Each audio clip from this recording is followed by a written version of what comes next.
Hi everyone, in this video we are going to continue recording transactions and posting journal entries. We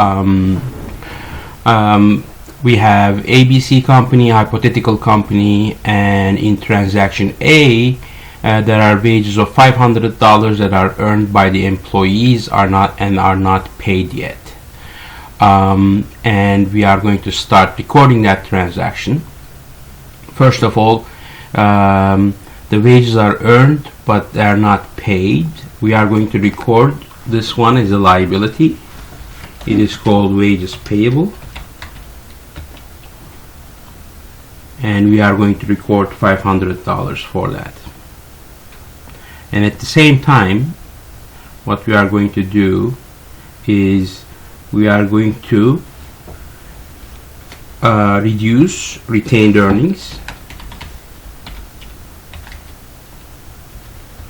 because we are in this hypothetical scenario, we are incurring wages expense. So this is the expense type, and expense reduces equity, so there is going to be a debit on the retained earnings side.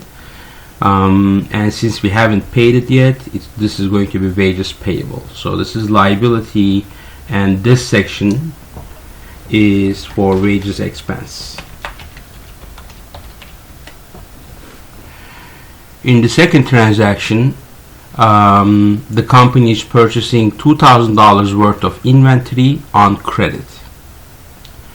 So we are purchasing inventory. Our inventories, which is part of assets, is going to increase by $2,000, and our accounts payable is also going to increase by the same amount. This is how you record a transaction when purchasing inventory on credit. Another way, again, I'm using T accounts, but I could use the journal entries. Another way to record this transaction is I could debit inventory for $2,000, and accounts payable is going to be credited by the same amount. And then transaction C is inventory purchased in transaction B is sold for $4,000 on credit. So this is going to involve a bit more transactions. Let's take a look at that. Let me hide these for a second.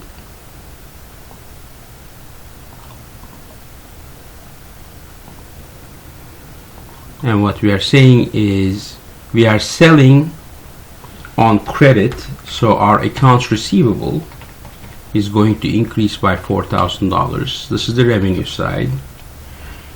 Retained earnings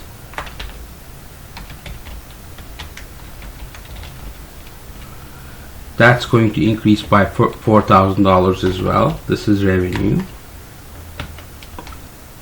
And we are selling some items from the inventory, and specifically the $2,000 worth of inventory that we are selling. So our inventory is going to decrease by $2,000,